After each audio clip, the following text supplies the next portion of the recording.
What's up, YouTube? It's the Action Figure Grader coming back to you with a vintage collection market update. We've got a nice wide assortment of items as usual. I've even got my usual Ahsoka data point.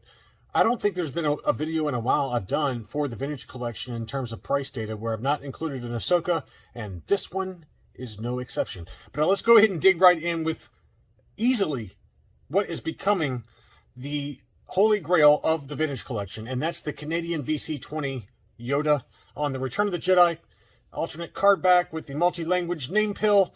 This one continues to go up and up in price. This one was not even that mint, and it's hard to say whether that punch, I think that this punch, if I remember right, this punch was like inserted back in from the owner. So it's, yeah, it includes original tab. So to that owner's credit, he disclosed that it's not unpunched, that, you know, it has in fact been punched, but he did have the original tab for it, which he shows kind of reinserted in there.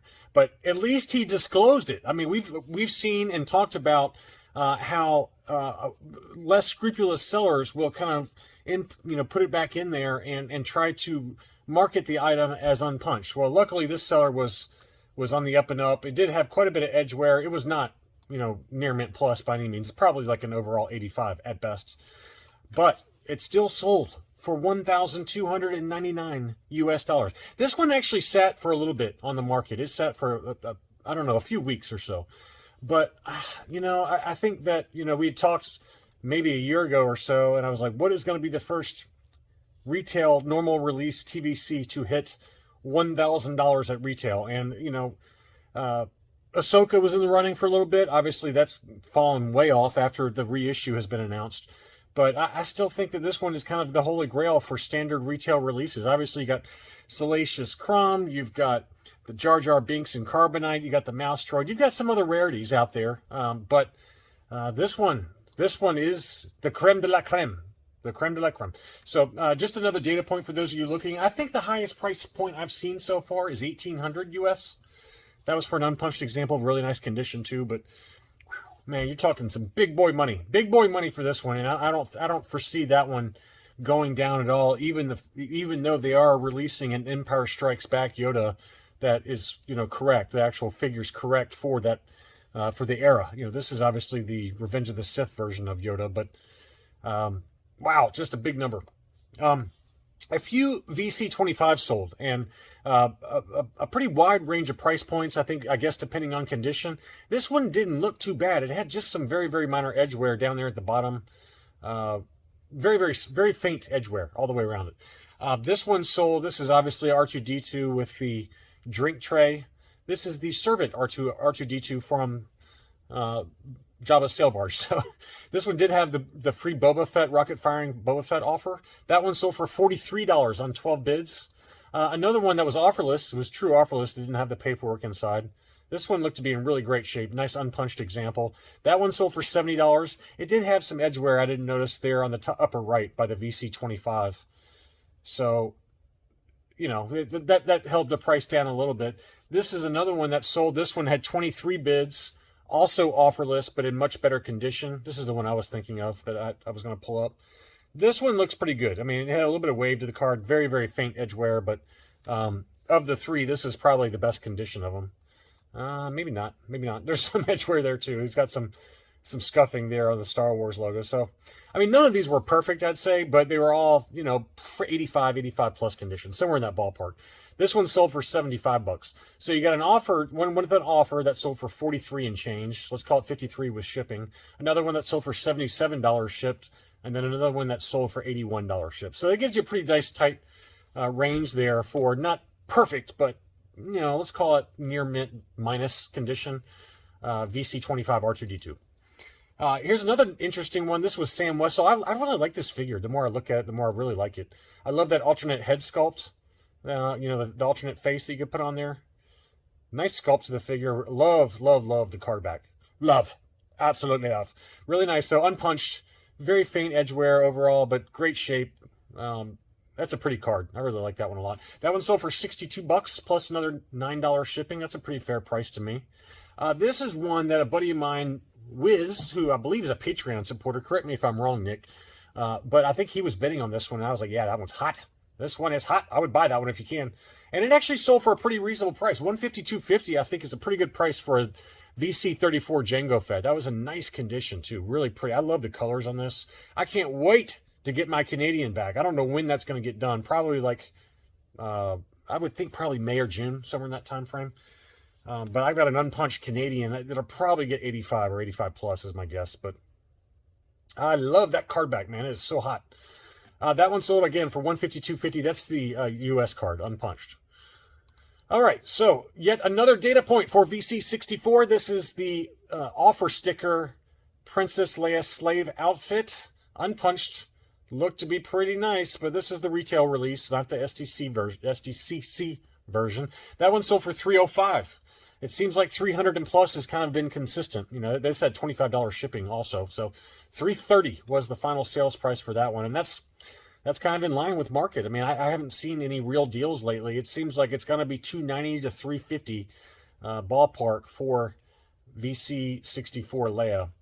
Another one we've talked about, maybe not recently, but in the last couple of months, is Jar Jar Binks on the Phantom Menace card.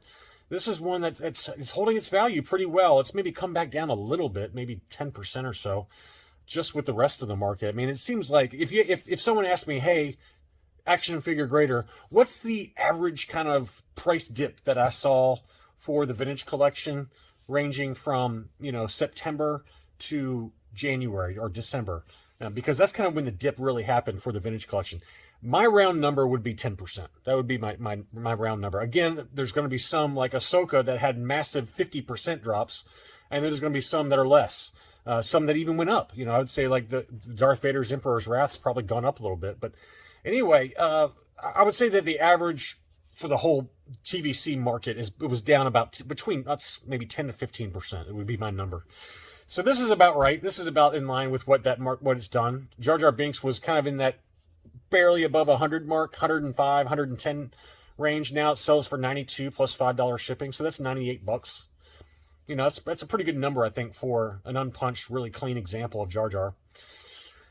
Here's the Ahsoka data point, and it's right in line with every other data point that we've had lately. So it seems like the floor now for Ahsoka, the first issue Ahsoka, given that we got the reissue coming later this year, the floor is around 350. That's kind of the number. I've talked to some folks who've gotten it for as low as 300. That's a steal, in my opinion. If you get this thing if you get this, an unpunched Ahsoka, for $300, I mean, that's a pretty good number. This one did have a ding there on the lower part of the card. You can see there. This is a nice, well, that's kind of blurry, but anyway, this is probably like 85 plus, maybe 85, certainly. Yeah, that's a good angle there. You can see that ding there at the bottom. But, $350 is what it sold for. $349.99 free shipping. So that just gives you a good data point if you're still obsessed with getting it. And this is one that I really want. I'd love to get this one. This is the Republic Trooper. I'd like, for some reason, I'm obsessed with wanting this one on the EU style with the EU sticker on the back. This is the one I want on an EU sticker. So I got to find that one at some point. But this is the Republic Trooper Expanded Universe. I really love the way that one looks. And as Boss Bounty talked about recently, it'll be interesting to see whether the Republic Trooper or some of these other figures from the Expanded Universe, whether they're going to put them on Expanded Universe card backs or some other sort of card back. We'll be interested to see that. This one sold for $174.89. That's a big number. That's a little bit higher than where we've seen this sell. It's been selling kind of in the $115 to $135 range. But this one was extremely clean. Look how beautiful that unpunched card is. That is really, really nice. And quite honestly, I would have paid that all day long. I mean, I'm just being honest with you. If it's plus or minus $50 to get what looks just to be an immaculate card, I mean, this card looks so perfect. I would have no trouble paying the extra $50. I don't care. I mean, that's just me. So I don't, is it an overpay? I don't know. It depends on how picky you are and what your budget is. But to me, if I'm really after a certain card like General Grievous or Shea Vizsla, or, maybe Bastilla Shan, somebody like that, it's like one of these really cool cards, Expanded Universe cards especially, I'm willing to pay an extra 20 or 30 or whatever the number is percent to get a really clean card. And this is one of them. That's a beautiful item right there. Darth Vader, this is what I talked about earlier at the beginning of the video. This is Darth Vader Emperor's Wrath. This one sold for $220. $220. And this seller had two of them, and both of them sold very quickly also, I'll add. So Very, very clean examples, but we saw this one kind of dip back down into kind of like the 150 range, if memory serves.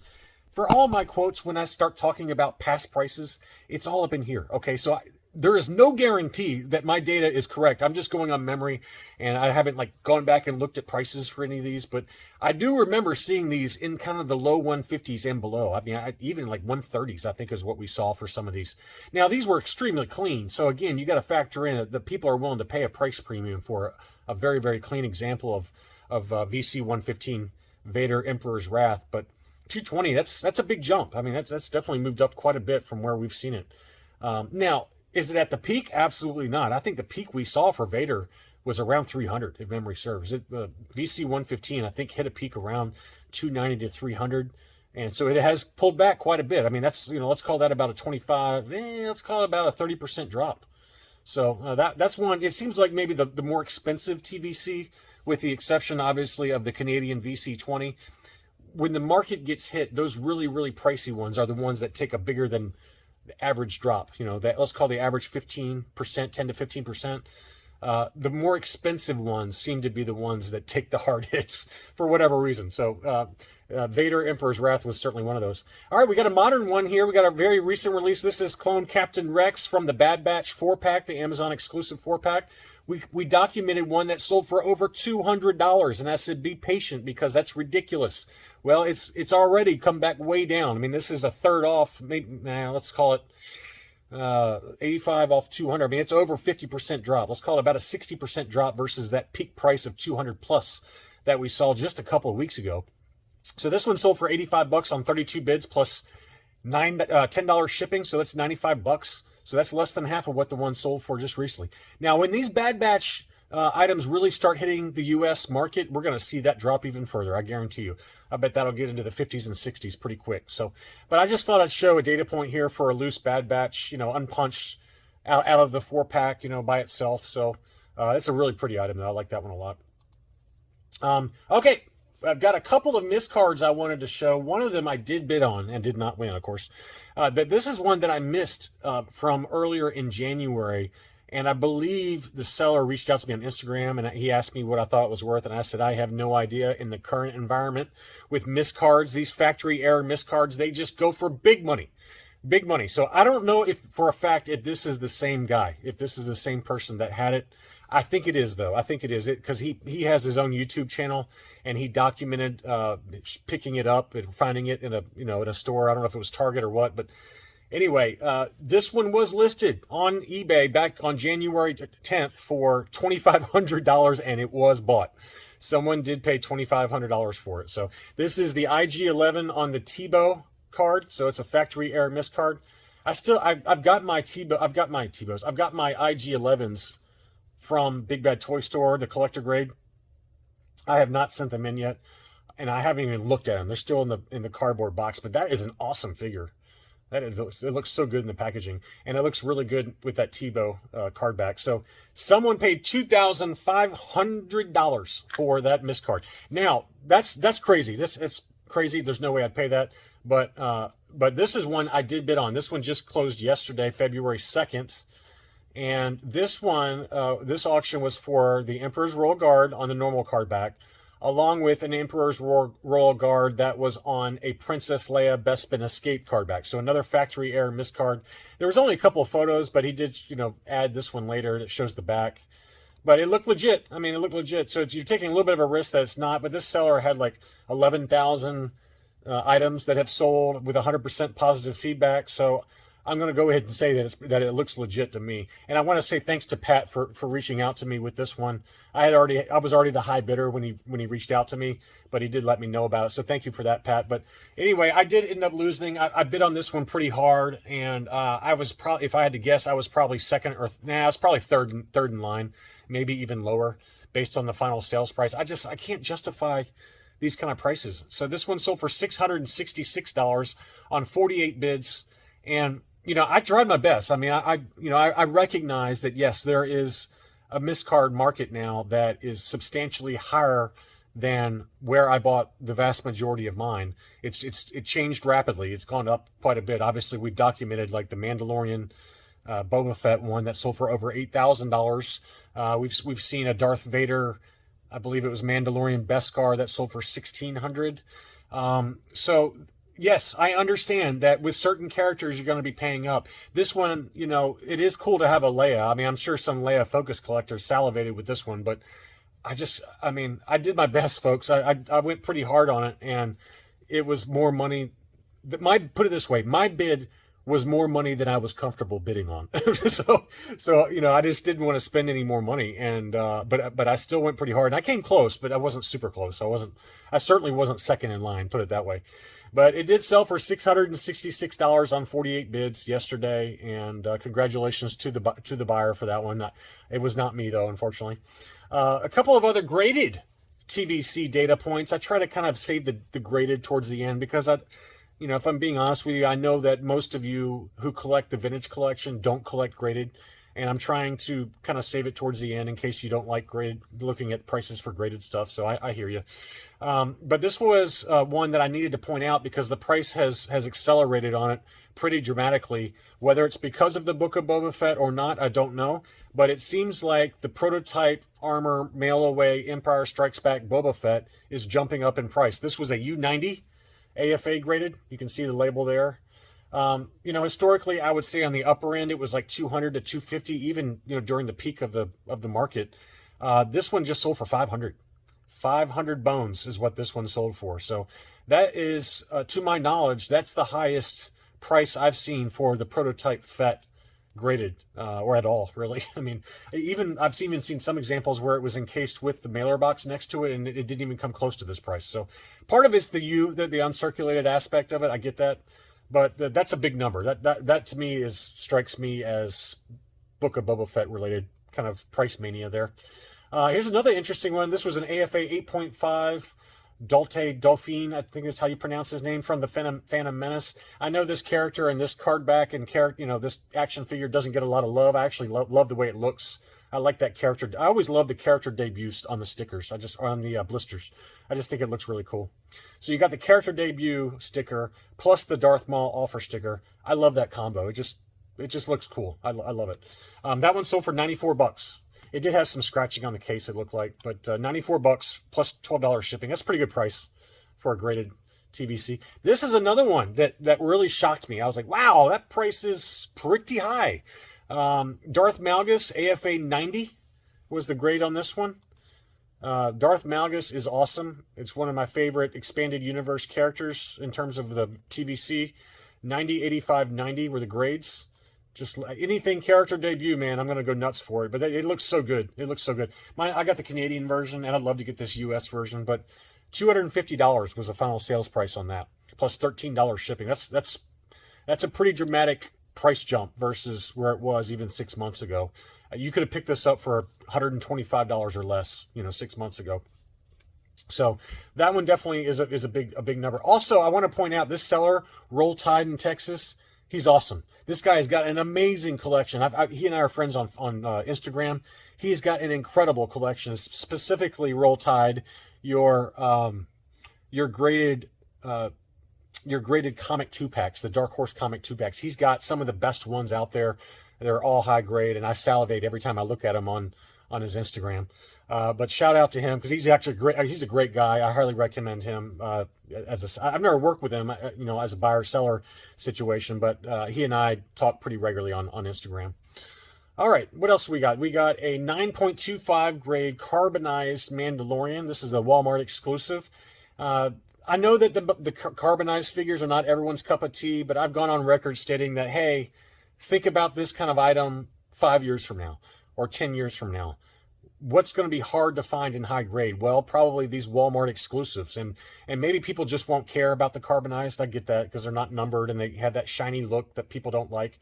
But I like it personally, especially the certain characters like the Mandalorian or Cara Dune, things like that. So this one sold for $175 carbonized Walmart. But just another data point. Cara Dune did sell. This seller has had 4 of them. There's one left. 3 sold, $180 plus $15 shipping. I think we've talked about these before from when others have sold, but this was an uncirculated Cara Dune, 9.0 grade, Looks nice in that case. Got the classic view case with the or classic view label at the bottom there, which I always like a lot better. That looks nice. That's a nice looking Cara Dune. That one sold for $180 plus $15 shipping. That's a pretty good price for Cara Dune. Here's another one. This was an AFA 8.5 VC 172 ARC Trooper 5s. This was at auction. It sold for $103.50 on 4 bids plus $12 shipping. That's a nice looking card back too. I like that one. I can't remember if I've got that one or not, to be honest with you. I can't keep them all straight. I just can't keep them straight anymore. This is another one that was really interesting. This is one I tried to get myself. I pre-ordered it from Big Bad Toy Store, collector grade, and then they reached out to me and said, yeah, every single one of them is damaged. We can't promise collector grade. So I canceled my order. So I do have the Brock Starsher, the far right figure in that 3-pack. I've got him at CAS, but the other 2 I gave away on the channel because they just weren't quite to my standards. But the whole set was graded uncirculated 9.0. So that's an awesome vintage collection Skiff Guard 3-pack. Uncirculated 9.0. That sold for $177.50 on 3 bids plus $15 shipping. That was a steal. That is a steal of a deal for a graded 3-pack, in my opinion. Look how awesome that card art is. That is awesome. I'd love to have that. This is another one that was really confusing. I don't know what happened here. But this one was a custom case from CAS with the regular Salt Marae yak face, the VC-132, encased next to the VC-000 sail barge exclusive yak face. And it even had blister support going around both of them. I mean, that is an awesome, awesome case. And I was watching it at auction. I was like, surely it's going to go for more than this. And it didn't. You can see there it's graded VC, it's graded 85 plus from CAS. And I've got a comment on that in a second. Give me a second here. But let's talk about the price first. $177.50. That is a steal, in my opinion, for a custom with both of them with blister support. I don't know why you got blister support other than maybe the VC-000 was known to have that issue. I don't know. But anyway, here's my complaint, though. I think CAS needs to take a lesson from UKG on these where you have multiple items. You need to have multiple labels. I'm sorry. Are you telling me that both cards and both blisters and both figures got 95s? Because this is graded for both of them. And I think, in my personal opinion, what does that mean? What does that mean? You need to have labels for both of the card backs that are in there. And that's the way that UKG does it. If you do a custom like this, they'll have 2 grading labels, one for the left figure and one for the right figure. And you'll have a label here and you'll have a label there. That's the way it should be done. This label means nothing to me because you're grading. It's esoteric. It's esoteric. It means nothing. How can you tell me the card and the blister and the figure scores are exactly the same? So I get that you probably default to the lower score, but give me a break. Just put a second label in there. Figure it out. Figure it out with your internal systems to be able to put 2 labels in there. That's just my personal opinion on it. But to me, if UKG can do it, then CAS and AFA can do it. I mean, you should have 2 labels on there, one for each item inside the custom box. So anyway, that's the end of my soapbox rant on that one. Anyway, that's all I really had for this video. If you're new to the channel, I try to provide price information as I find it. I find that's interesting. If you're new, though, I'd really appreciate you giving a thumbs up. Comment below. Consider subscribing if you're new. And to my existing subscribers as well as my Patreon supporters, thank you for watching as always, and I'll be back soon.